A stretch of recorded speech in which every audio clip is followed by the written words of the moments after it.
Hey, happy today, happy every day. Welcome to our podcast. And happy today. Happy every day. Wow. We're going on week 7 or 8 or 6 or 7 or 8. I don't know. We're being consistent. We're just rolling. That's what we do, you know. We're trying to give you guys weekly updates and keep you in the know of what's going on in our lives. And that's good, you know. That's good. We started off strong. I was on a yoga challenge and then I nearly died and now I'm getting better. Okay. All right. Fine. I didn't nearly die. Well, yeah, I could have. If there was no medical... If it was like 100 years ago, I probably could have died. Yes. But then if it was 100 years ago, it might have not happened. So, who knows? Anyway. Yeah. We just are here to hold each other accountable to doing the things that we love and living happy today. Every day. Because that's what we do.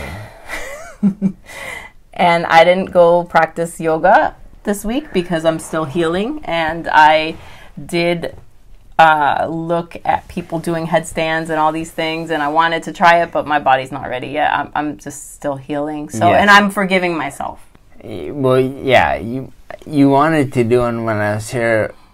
I think I was here a few nights ago, and yeah, you're right. I'm like, hey, Effie, come on now, don't be jumping the gun. You know, you're like, oh, I'm good though.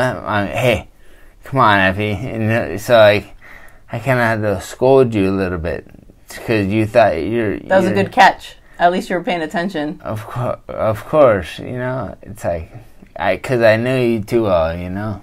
Yeah, so I can do other things. I've been practicing this thing called Kichari Mudra. I don't know how you pronounce it. Yeah, that's it. But Kichari Mudra. It's pretty neat. Yeah. Tell us about it. Did I send it to you? Did you send it to me? I sent it to you. It was the Jesus one, right? Yeah, okay, so cool. So there's the hidden teachings of Jesus. Right, so we like this. Actually, I like the beginning of this YouTube video better than the end. The end gets a little bit too, redundant. I don't know. I could follow the first half. So, and that's a gentleman talking about Jesus going and that he was a yogi and that he practiced Kichari Mudra. And Kichari Mudra is where you take the tip of your tongue and you roll it back to cover your nose and your... In the picture, it says that you bring it back to your hypothalamus in your brain. Right. I mean, some yogis actually cut their tongue so they can go further back, but I watched a video where this guy's like, I'm not going to cut my tongue. Just me personally. But, this other guy, yeah, thanks. This other guy's he's practiced. One guy said it took him 3 months. Another person said it took him 1 month. So if you practice, you can... I don't know. We're on a podcast, so nobody can see what I'm doing. Yeah, I know. So, but it's really kind of ugly looking when you practice it. Yeah, but it's really good for the mind, the body, and the soul. You know, it connects you if you can do it right. But yeah, I haven't been able to perfect it myself yet. I don't know. I don't even know what perfection is in yoga or in anything. Yeah, right? I guess there's the kind of a false word because there's no such thing as being perfect in anything, you know. And I guess. Yeah, I mean, life is just a practice. We're all here just practicing, you know. That's all we're doing. And yeah, it goes by really fast, huh? Too fast. It's dude, I'm already 41. I'm like, wow, what happened to those last 41 years? I'm like, wow. And the last 4 years? No, 41. Oh, 41 years? Yeah. And I'm like, as each year goes on by, it goes faster and faster, you know? It's like we're going downhill, picking up momentum, picking up speed, you know? It's like, whew. I don't know. I feel like I'm picking up a momentum, but in an upward direction. Well, yeah, I feel that too, but like metaphorically speaking, like going downhill, like like it's a kind of an analogy. Like, like it's going faster because faster, the time is going you just fast. keep picking up speed and you can't slow it down. You're like, oh, what's going on? And, yeah, it's all good. But yeah, I feel like we're going up as well. It's like because we're eventually just gonna float and then we're gonna keep going. So we're eventually gonna do that. I think I'm eventually gonna get this yoga pose down, because given that I can't do most other poses, the Kachari Mudra is it's a movement with your tongue. So like if you're physically, say you're paralyzed from the neck down, you can actually practice this. Right. And it's a start to getting things going in your body. So I had a reset in my root chakra. I don't know if we talked about it in the last podcast, or I know that's what it was. So now I'm starting here in this area where right. And it's the crown chakra. So it's like, hey, I can't do all that crazy physical stuff that I did, but it's all right. Now I'm doing this other deep stuff. It's still going deeper. Right? Yeah, so how are you feeling since last week? Are you feeling better? Like, how close are you to practicing Bikram yoga? Like, your true love, because that is my true love. Like, yeah. And I know it's yours as well. And, I missed this week, but you also missed too, right? Did you go at all? No, the last time I went was Saturday, because my ears kind of felt a little funky. Like, they just kind of felt... Excuses. Yeah, but I went to the ear doctor this morning and he checked my ears. He's like, oh, no, there's no infection, you're good. He's like, just keep them dry, Okay. Oh, floating. You can remember when we go floating, it says that you need to be careful with your ears, because that's, when in the float pod, you put the earplugs in, but you never know. And then they even told us the time that I went with you. Yeah. It was my first time, but you had done it before. Yeah. Yeah, and the kid, he's nice enough to say that my sessions go until December, so I'm gonna just get the sessions that I bought. But then I'll start yoga again. Probably I can probably start in December, like December 2nd. Okay. Yeah. Nice. If not that, maybe that's December 15th. I don't know. Like, I might give myself a little bit time. So to check my hemoglobin and all that stuff too. So what have you been doing to like improve your numbers for your blood count? That's a great question.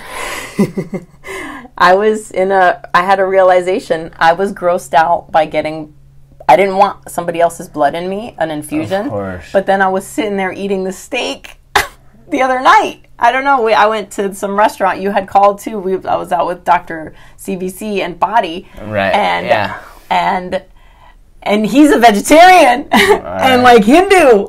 Dude. Yeah. And I'm like, I'm sorry, I have to eat it, man. Yeah. And then while I was eating it, it occurred to me, is it more gross for me to be eating this from an animal, or for me to have had that in blood infusion or transfusion?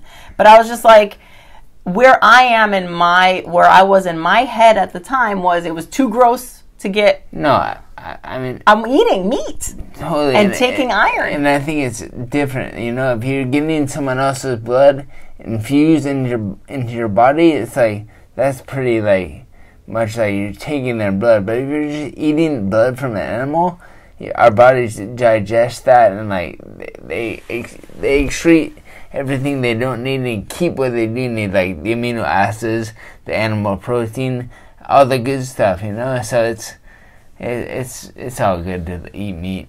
I personally believe. Well, for everyone it's different, For everyone it's different. Yeah, I have friends that are vegetarian, and but I eat meat, and it's I need the meat for my brain to repair.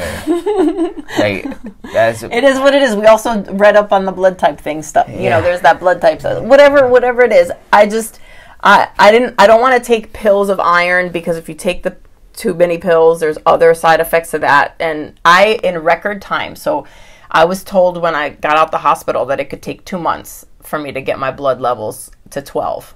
I went from 7.5 to 10.8 in 10 days.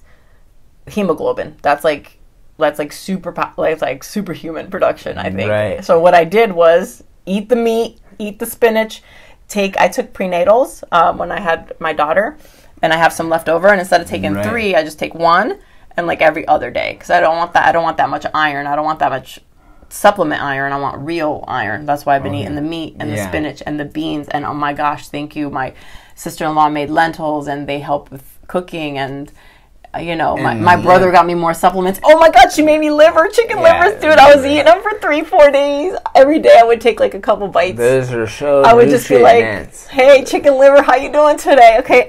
And I would just eat it and not think about it, and just that was that. And then my blood is up. It needs to go up a couple more points, but that's, I think I'm... But you're on the mend. That's the important part. Yeah, and then my blood work said I potentially could have an infection, but it depends on the time of your female cycle when you're getting the blood test. That could affect little areas of the blood test, so it's nothing to be alarmed about. A lot of times we go to medical doctors and they're like, but it's like when, what other things are going on in your body, and I actually... not only talk to my doctor, I talk to my other friend who's a doctor, I talk to my other friend who's a nurse practitioner, I look up research on my own. I was like, oh, well, okay, I found this peer-reviewed journal article right here, so this must be right. I'm okay. I'm not going to die. Yeah, and... But people don't do that. Like, people just and your doctor can't pay that much attention to you that much. You have to pay attention to yourself, too. Exactly, and that's what I do, too, and it's like, we are our own best doctors, and it's like, that's the bottom line. At the end of the day, your doctor only has so much time, and well, yeah, I think about like all my students, how many I have. Right. And I can know so much from each of them, but I can't know everything. Of you course, know what I'm saying? Of course, yeah. And it's absolutely, a lot. It's like I get it. So, like, you got to be accountable for yourself. Absolutely. And it's like, you hold me accountable, which I really appreciate, and I hold you accountable, which Thank you, I appreciate it too. both ways, It's like, yeah, and I appreciate you, It's like, that's what it's about, And so what else have you been doing since you haven't been able to practice yoga? Have you been doing any like light stretching or restorative yoga or anything? No.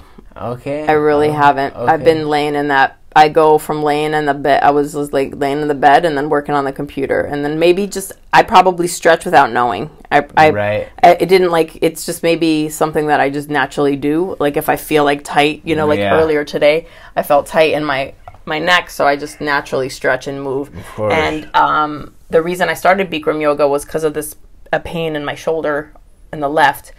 And I was lucky to not get that pain. I created a critical thinking curriculum for undergrads. I don't know if you know what that means, but I made it and a 20-question multiple choice test. So I created that content, and it took 2 days. Yeah. You remember? Actually, I think you do remember, right? Yeah. It was like, wow. And usually when I'm on the computer for a long time, I get that pain, but I was able to balance myself out by, I guess, standing, stretching, doing.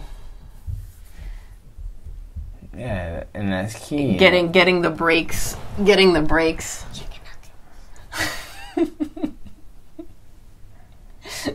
the chicken nuggets done? Well,